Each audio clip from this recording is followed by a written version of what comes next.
Okay guys, welcome back to another video. I am Vilisink, this is Raid, and we're going to jump right in because today we will discuss HP burn champions. So when we talk about HP burn champions, there are certain names that obviously come straight to mind. A few of them that we probably will talk about. There's an OG one, there's a free one that's free to play friendly. Well, there's a few technically if you do the fusions. So we're going to jump right in. Now, HP burn is really good. Potentially Spider, Ice Golem. Dragon, it's effective, but not as effective. It can really help you in waves, can help you in arena if you cannot cleanse it. So ultimately, it's a very strong debuff. So we're going to look at some champions that have this, and also look at the rest of their kit, and just see how good they are. So let me just look at my little list here. I have a few people on the list, but we'll go to index, keep it nice and fair, keep it clean. And the first person you may not expect, because you're probably thinking of a certain demon spawn character that we're going to name, but instead we're going to name Under Priest Brogni. Now this champion, kind of known for carrying people in faction wars. He's also known for having a big ass shield. He's known for being a support. He's known for being a really good support champion. But he also has a 45% chance, book it to 60% chance of placing a HP burn debuff for 2 turns. Now he can be used against Sorath the Frost Spider. He can be used in multiple places with his kit, but having the HP burn on there just gives him a lot of great utility. Now the rest of his kit is he can remove 1 random buff from all enemies. He can remove a shield, unkillable, increase defense, attack up, counter attack, and you can book it to 100% chance of also removing 1 random debuff from all allies. So it's like a mini. It's like a. The second part of this is like what's her name? Doom Priest. That's the champion that has a passive that basically does this. Doesn't increase the value of shields, so will give you a heal and remove a debuff. This is the same here. So if you look at his third move, just to finish up what the rest of his kit does, this is what people are talking about.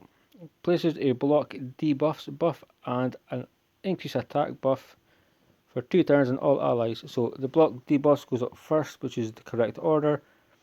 He will also place a shield on all allies equal to 30% of his own max HP, and the shield cannot be removed. You give him 100k HP, you're getting a 30k shield.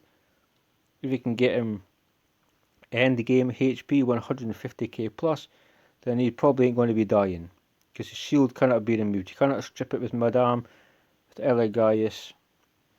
It just ain't happening. Readout.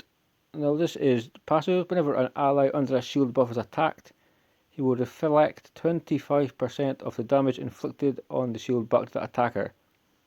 And then he will heal the ally that got attacked 25% of the damage inflicted on the shield. And it will, if there are multiple champions in the team, only activate once. But that's all you will need it to activate. So a really nice defensive passive. And the aura is Doom Towers, which she can be used especially for Griffin and stuff, Doom Tower bosses, faction wars. If you're early game and you manage to fuse them, you can take them into dungeons. So we went over the kit, but that is the first of our HP burn champions. I'd like to say actually Underpriest Brogni is underrated in Frost Spider, because he can carry your team till the end, and then he can also place that HP burn debuff. Now we're going to go with somebody else, and I need to remember where this champion is. So here we have Tila Gourmet. Now I pulled Tila a long time ago, maybe last year give or take, and Hex Drinker is just attacks when enemy steals a random buff from the target. Not really what we're talking about. Pyre Strike, or I would prefer if it was Pyro, personally. Places a HP burn debuff for 2 turns. Places a continuous heal buff on all allies for 2 turns. if it's a crit hit. So all we're talking about is the HP burn. The continuous heal buff is pretty good, but the HP burn is where it's at. It can also be used in, I guess, bosses. I have seen her being used against the Doom Tower bosses, where I normally wouldn't see her. So that adds a new kind of perspective on Tila. The rest of her kit is not necessarily fantastic. She has a leech, which is okay.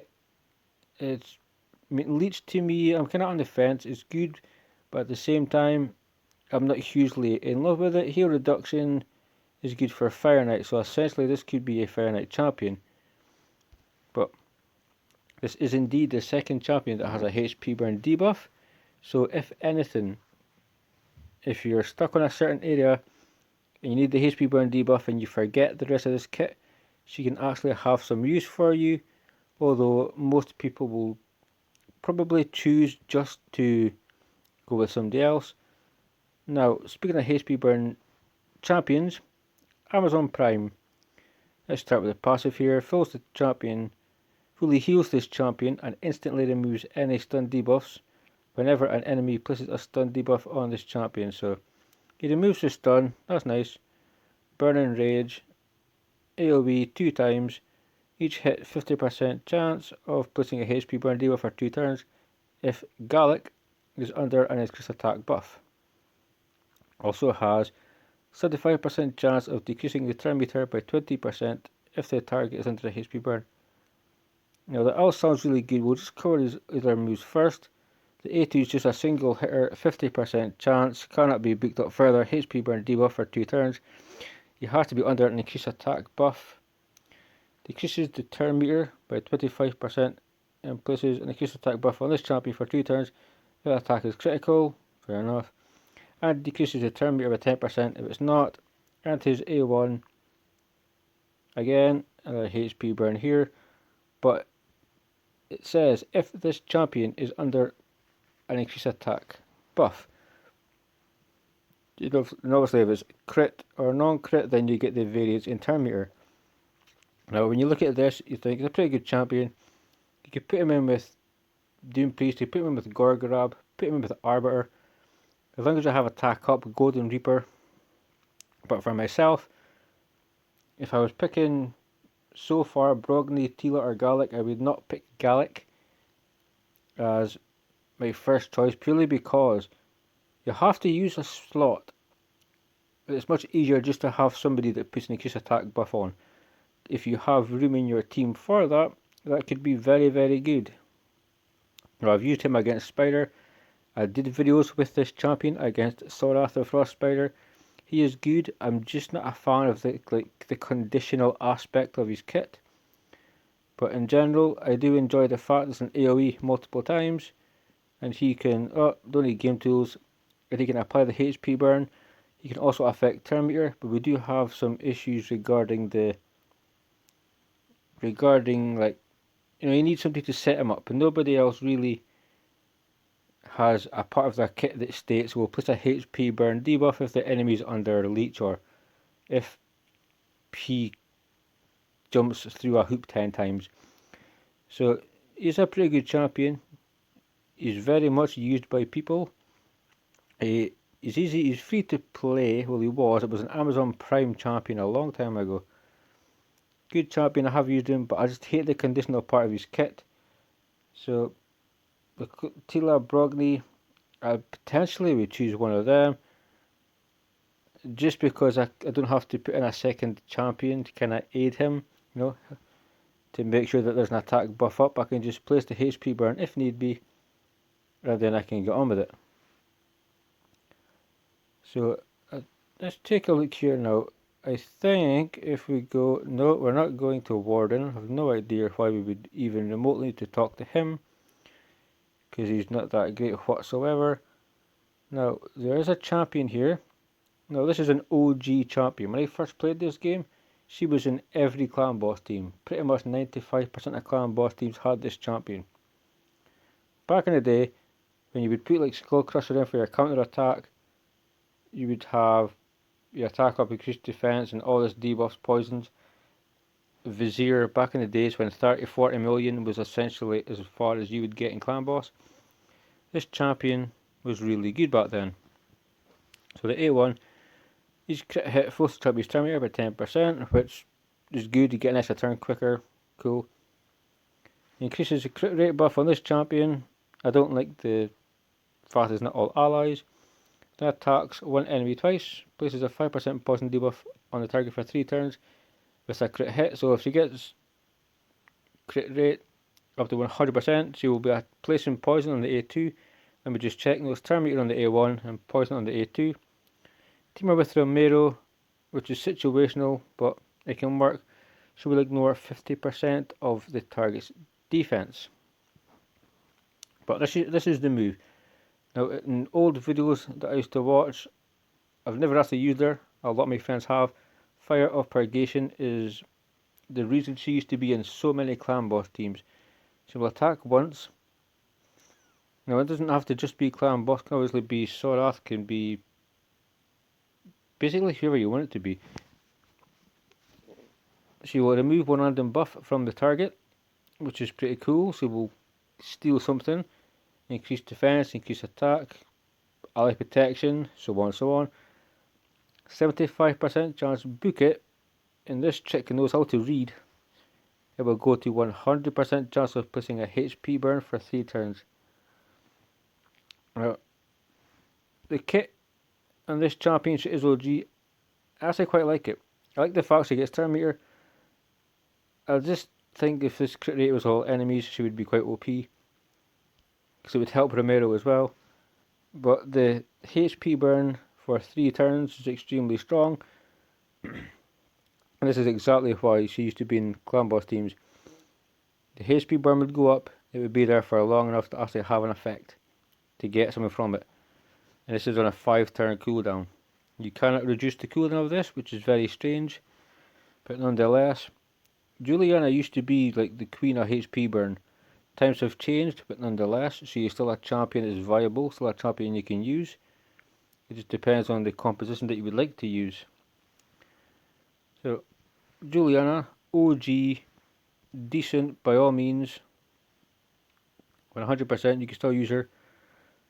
And if you do, like, more power to you. So I would like to quickly go over Tyrant Exclamor. This cool looking dude. I'm pretty sure we can tell that there's HP burn here. So attacks one enemy. Heals his champion by 25% of the damage inflicted. Heals his champion by 50% of the damage if he has managed to place a HP burn debuff. So even better than lifesteal. At AoE, can book it to 100%. He will place HP burn on all enemies for 3 turns. So this move here is the better version of Juliana's. So if you have Tyrant, you would take him. He will be doing an AoE attack at 100% chance when booked. He will put it up onto all enemies, and if it goes up, he then gets a 50% heal instead of 25%. Infernal minions, this is what makes him pretty good other than Clan Boss and Doom Tower. He will place ally protection on all allies except himself. Places a 60% big version increased defense buff on all allies for 2 turns. Now he doesn't need anything on himself because he will get heals from the burns. And he will protect your entire team. So he's a brilliant carry, a very strong champion. Solo spider, can solo multiple bosses. You can build him to have ridiculous HP. So effectively he will never die. He can be the tank, spider tank. He can go basically wherever you would like to take him. Firstly, decreases damage inflicted by enemies under HP burn. So here we go again, HP burn. 10% less damage to this champion if an enemy hits him if they've got HP burn. So if you look at that, he's taking less damage because of the debuff. He can then protect your whole team, give them increased defense at no detriment to himself because he has placed a HP burn on the A2, which as a result the A1 means he gets a 50% heal. So effectively a Tyrant Exclamor can become unkillable. Give him high enough HP, high enough speed, high enough accuracy. The HP burn ain't coming off, his heals will not stop. He is an absolute beast. Last but not least, Drextar Blood Twin. You all know who he is. He's in the Bazaar. 100 fragments will get you this champion. He has attachment enemy 3 times, 30% chance of placing HP burn debuff for 2 turns. Heals this champion by 20% of the damage inflicted. So it's a bit worse than Tyrants, but it's the same kind of move you have on the A1 where he gets a heal. AoE, 40% chance of placing a provoke debuff for a turn. CC, which is very nice, because if they're under HP burn and they are attacking Drextar, he heals back from the damage and they burn to death because they're provoked. The chance increases to 100% if the target is under a HP burn debuff. Also places a decreased attack debuff for 2 turns if the provoke is placed. So essentially, if you place a decreased attack, it will mean that the provoke has landed. In return, you take less damage through the provoke attacks because you're healing from your HP burns. The enemies are dying. It is just insanely strong. He's definitely a champion worth getting. I recommend doing 3v3. That's what I did to get 100 fragments. It took a hell of a long time. So Fiery Bloods, 55% chance of placing HP burn. You can book it higher to 70. 75? 75% chance for 2 turns on the attacker when hit. So if he gets hit, HP burn will go on to the enemy. This champion's resistance increases by 10 for every enemy under a HP burn debuff. So my Drextar has 280 resistance to 50. I would give him 300 with help in Doom Tower. And so he gets attacked. First and foremost, he'll pop a provoke. If the HP burn lands, he will decrease the enemy's attack. They're going to basically just die because they're hitting him. He's going to be healing off of it. He is potentially one of the strongest HP burn champions in the game. He is one of my favourites. So guys, if you ever are looking for a HP burn champion,